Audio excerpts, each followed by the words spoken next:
मैं YWCA जबलपुर परिवार की ओर से श्रीमती सुरेखा परमार, उप पुलिस अधीक्षक अनुसूचित जाति जनजाति कल्याण जबलपुर को धन्यवाद देती हूं कि उन्होंने अपना कीमती समय हमें दिया।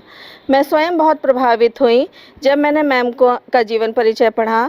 मैं आपसे भी उनका परिचय कराना चाहूँगी। आप श्रीमती सुरेखा परमार, उप पुलिस अधीक्षक अनुसूचित जाति जनजाति कल्याण जबलपुर में पदस्थ हैं। आपके पति श्री R.K. परमार हैं। आपको 28 वर्षीय बेटे की मां होने का गौरव प्राप्त है। आपने अपनी शिक्षा डॉक्टर हरि सिंह गौर विश्वविद्यालय सागर से करने के पश्चात 14 जुलाई 1990 से पुलिस विभाग में अब तक कार्यरत हैं। 1989 में पुलिस ट्रेनिंग कॉलेज सागर से आपने प्राप्त की। तत्पश्चात ऑटोमेटिक वेपन की ट्रेनिंग इंदौर से ली है। साथ ही आपने महिलाओं से संबंधित अपराधों की विवेचना की विशेष ट्रेनिंग भोपाल से की है। आपने अपनी सेवा जबलपुर, नरसिंहपुर तथा कटनी में विभिन्न थानों में दी है। आप 6 बार महिला थाना प्रभारी जबलपुर रह चुकी हैं। आपका अनुभव यातायात, महिला अपराध शाखा, अनुसूचित जाति कल्याण इत्यादि विभाग में रहा है। परिवार परामर्श केंद्र के प्रभारी रहते हुए इसका सफल संचालन कर प्रादेशिक स्तर पर आपने प्रथम स्थान प्राप्त किया है।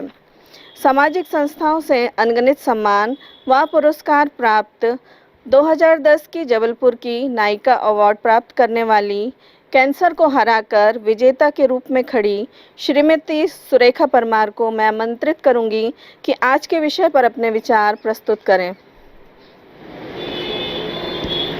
सबसे पहले तो मैं YWCA की जो वर्तमान अध्यक्ष हैं डॉक्टर नीलम टोप्पो को बहुत बहुत बधाई देना चाहती हूं कि आप महिलाओं के लिए बहुत अच्छा काम कर रहे हैं। आप अपनी महिलाओं के ग्रुप के साथ में महिला सशक्तिकरण की दिशा में बहुत अच्छा काम कर रहे हैं। आप बधाई के पात्र हैं। और आज का जो विषय है विशेषकर मैं आपका ध्यान आकर्षित कराना चाहती हूँ कोविड पीरियड के संबंध में। देखिए, पूरे विश्व ने ये एक महामारी का एक बहुत बुरा काल देखा है, एक बहुत बुरा समय देखा है। तो जब ये वक्त हमारे देश में आया है तो जाहिर है कि ये पहली बार आया है और इसका किसी को कोई अनुभव नहीं था। और इस परिस्थिति में जबकि सारी आपकी ज़िंदगी, आपकी रूटीन घर के अंदर कैद हो गई थी, उस वक्त महिलाओं के ऊपर क्या गुजरी है, महिलाओं के साथ क्या व्यवहार किए गए हैं, उन्होंने क्या क्या अचीवमेंट प्राप्त किए हैं, उनके साथ क्या अत्याचार हुए हैं, सशक्तिकरण की दिशा में उन्होंने क्या क्या काम किए हैं, ये सारी बातें सामने आई हैं। नेशनल क्राइम रिकॉर्ड ब्यूरो के रिकॉर्ड के अनुसार ये कहा गया है कि कोविड पीरियड के दौरान महिलाओं पर ज़्यादा अत्याचार के प्रकरण सामने आए हैं। मतलब इस तरह के अपराधों में वृद्धि हुई है जहां पर कि महिलाओं को प्रताड़ित किया गया हो। तो सोचने वाली बात है कि आखिर ऐसा क्यों हुआ। तो उसके कुछ कारण बहुत हो सकते हैं, इसीलिए कि कई स्थानों पर महिलाओं की जॉब चली गई। जॉब जाने से मतलब स्वाभाविक है कि एक आर्थिक रूप से जो संबलता होती है या आत्मनिर्भरता है वो ख़त्म हो जाती है। और जब आर्थिक रूप से निर्भरता ख़त्म होती है तो आत्मविश्वास में कमी आती है। कई फैमिलीज़ में ये देखा गया है कि सिर्फ महिलाएं घर चलाती हैं और यदि जॉब चला गया है तो फिर जाहिर है कि उस घर का क्या हाल होगा। तो उन परिस्थितियों में मानसिक रूप से पूरा परिवार परेशान होता है और उसका असर महिला के ऊपर पड़ता है। और भी ऐसे कई कारण सामने आए हैं जिसमें कि महिला और पुरुष के बीच में ये स्थिति बनी है कि मानसिक रूप से, मैं इस जगह साइकोलॉजी शब्द को इस्तेमाल करूंगी कि जब आप एक ही परिवेश में बिना किसी काम के एक ही तरह से रहने लगते हैं तो साइको हो जाते हैं। आप अपनी सारी रूटीन से, समाज से कट जाते हैं, तो आप फ्रस्ट्रेशन में जो हरकत करते हैं वो उस चीज़ का असर महिलाओं पर पड़ता है। कई जगह ऐसा देखने में आया है कि इस तरह के रेप के केसेस में भी वृद्धि हुई है। क्यों? क्योंकि यहाँ फिर मैं आपको याद दिलाना चाहूँगी कि नेशनल क्राइम रिकॉर्ड ब्यूरो के अनुसार 45% जो क्राइम होते हैं वो घर से शुरू होते हैं। महिलाओं के बच्चियों के साथ जो क्राइम होते हैं वो घर से शुरू होते हैं, तो इन अपराधों में भी वृद्धि हुई है। तो बहुत से ऐसे कारण सामने आए हैं जिससे कि महिला अत्याचार या प्रताड़ना या उनके ऊपर प्रताड़ना के अपराधों में वृद्धि हुई है। जब तक आपके पास समस्या है और उसका समाधान नहीं है, इसका मतलब है कि हम कुछ नहीं कर सकते। तो हमको समस्या के साथ साथ समाधान पर विचार करना है कि इस पीरियड में जो हुआ है वो महिलाओं के साथ दोबारा ना हो या उस अपराधों में कमी लाई जा सके, तो उसके लिए हम क्या क्या कर सकते हैं।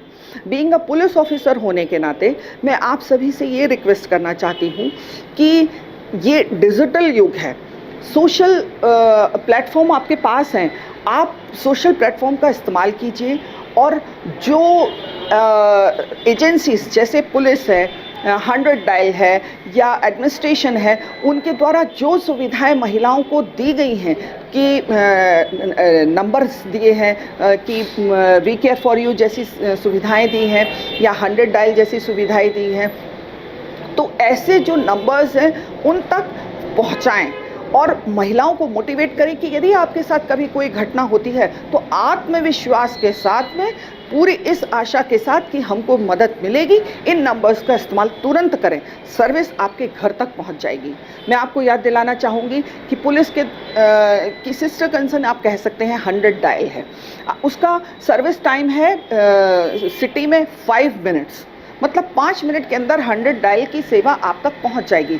रूरल एरिया में ये सर्विस टाइम है, अप्रोच टाइम है 25 मिनट्स। क्यों? क्योंकि रूरल एरियाज़ में गांव दूर दूर होते हैं, इसीलिए उसमें 25 मिनट्स रखा हुआ है। तो कुल मिला के इस तरह की सर्विस है। आप यदि घर की चारदीवारी के अंदर परेशान हैं, कहीं से भी हैं, तो आप इन नंबर्स का इस्तेमाल कर सकते हैं। वी केयर फॉर यू के नंबर्स हैं, पुलिस कंट्रोल रूम के नंबर्स हैं, आप महिला थाने के नंबर्स रखिए और इनको महिलाओं तक पहुंचाइए कि आप अपनी बात, ज़रूरी नहीं है कि आज आप जब तक स्वयं फिज़िकल प्रेजेंस होके इसको नहीं बताएंगी तब तक आप नहीं कुछ कर सकती। आप फ़ोन पर, ईमेल के थ्रू आप बात कर सकती हैं, अपनी बात पहुंचा सकती हैं पुलिस के पास या संबंधित एजेंसी के पास और मदद ले सकती हैं। दूसरी बात, मानसिकता। पहली बात तो आप महिलाओं को इस चीज़ के लिए मोटिवेट कीजिए कि आप खुद अपने आप को सुरक्षित करना जाने।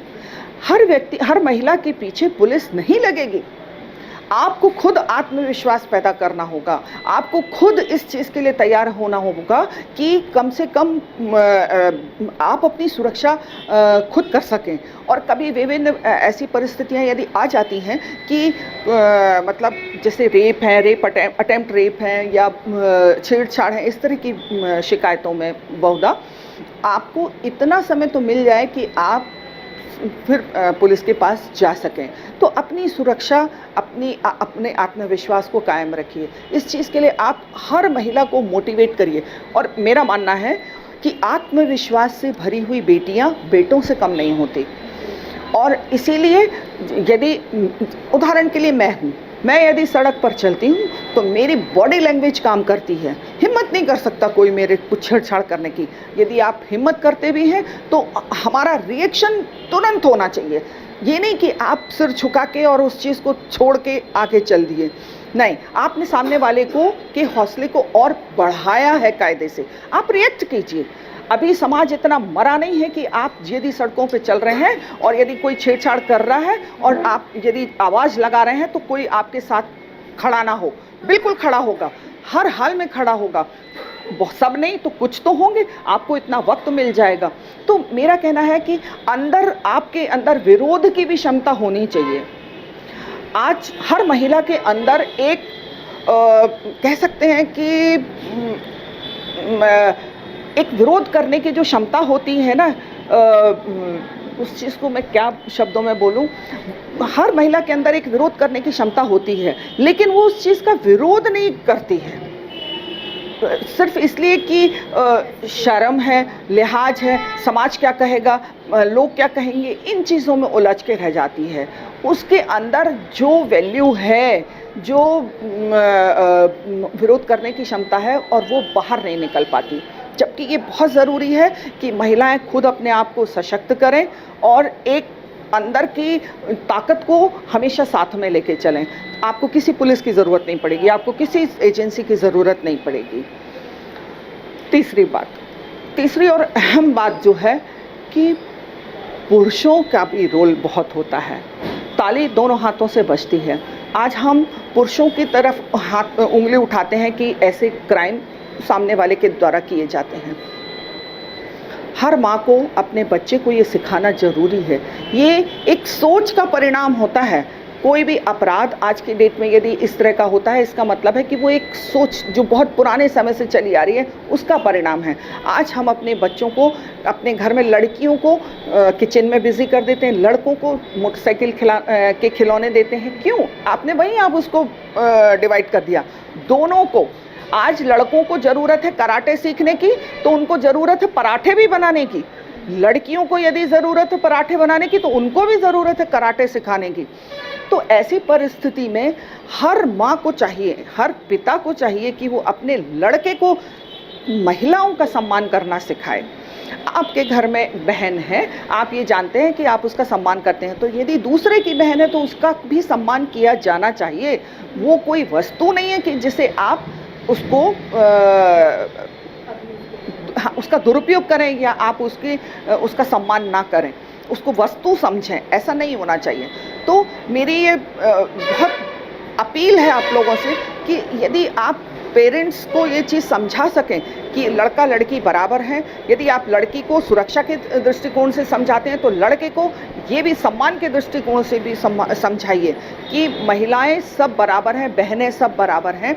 और दूसरी बात, आपके संस्कार काम करते हैं। आप किसी लड़की को छेड़ते हैं, रेप करते हैं, उसका एक बहुत भयानक कारण होता है कि आपके संस्कार, बिगड़े हुए संस्कार। तो आप पेरेंट्स बहुत अच्छे संस्कार दीजिए, उन संस्कारों का पालन करना सिखाइए।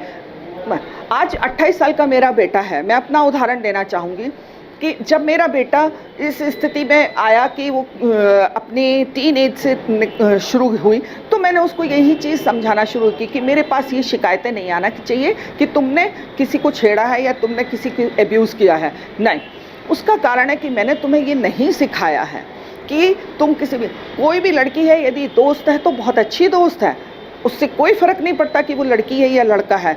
सिर्फ अपनी बातें, अपनी सोच को शुद्ध बनाओ, और यदि दूसरा कोई करता है तो उसको भी रोको और टोको। तो एक पेरेंट होने के नाते मैंने अपनी जिम्मेदारी को इस तरह से पूरा किया। तो आज की स्थिति में ये बहुत ज़रूरी है कि पेरेंट्स को भी अपने बच्चों को इस तरह की बातें सिखानी चाहिए। समाधान तो बहुत से हैं, लेकिन अपने पास समय इतना ज़्यादा नहीं है। मैं चाहूँगी कि इस दिशा में यदि कोई भी किसी भी प्लेटफॉर्म पे आपको एज ए पुलिस ऑफिसर की सुरेखा परमार की ज़रूरत होती है या पर्सनली मेरी आवश्यकता होती है, तो आप मुझे किसी भी समय याद कर सकते हैं। मैं आपके साथ हूँ। अच्छा काम करेंगे, महिलाओं के सशक्तिकरण की दिशा में और भी बेहतर काम करेंगे। तो आई थिंक मेरा सजेशन और मेरी जो शुभकामनाएं हैं YWCA की ओर है, और मैं चाहूँगी कि आप बहुत अच्छा काम करें और अपने काम में सफल हों। Thank you so much.